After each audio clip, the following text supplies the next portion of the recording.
আজি সাংস্কৃতিক সন্ধিয়াৰ আপোনালোকক গীতৰ সৰাৰে আপ্লুত কৰিবলগীয়া আমাৰ সুহেন মুৰ্মু ডাঙৰীয়া বিশিষ্ট গীতিকাৰ অসমৰ এজন অন্যতম সাঁওতালী সমাজৰ শ্ৰেষ্ঠ গায়ক বুলি ক'ব লাগিব। আমি সকলোকে প্ৰথমতে আন্তৰিক শ্ৰদ্ধা আন্তৰিক সেৱা নিবেদন কৰিছোঁ। এই সময়ত সঁচাকৈ কথা কোৱাৰ সময় নহয়, আপোনালোকেও কথা শুনাৰ এই সময়ত ধৈৰ্য নাই নিশ্চয়। তথাপিতো উদ্যোক্তা মুখ্য সম্পাদক মহোদয় দুআষাৰ মন্তব্য আগবঢ়াবলৈ কোৱাত আমি মাত্ৰ চমুকৈ দুটা লাইন ক'বলৈ গৈছোঁ।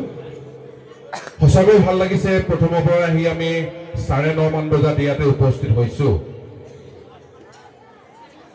আমি সাঁওতালী সমাজৰ বিষয়ে বৰ বিশেষ আমাৰ জ্ঞাত নহয় যদিও আপোনালোকৰ ইয়াত আহি যি পৰিৱেশ দেখিছোঁ, সঁচাকৈ সাঁওতালী সমাজখন মানে একতাৰ দোলেৰে বান্ধোন খাই আছে।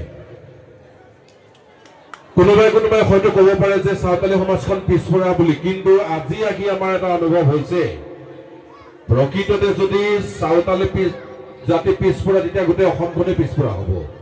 কাৰণ আপোনালোকৰ মাজত যি একতা বান্ধোন দেখিছোঁ, এয়া আমাৰ সমাজখনৰ কাৰণে এটি শুভ লক্ষণ।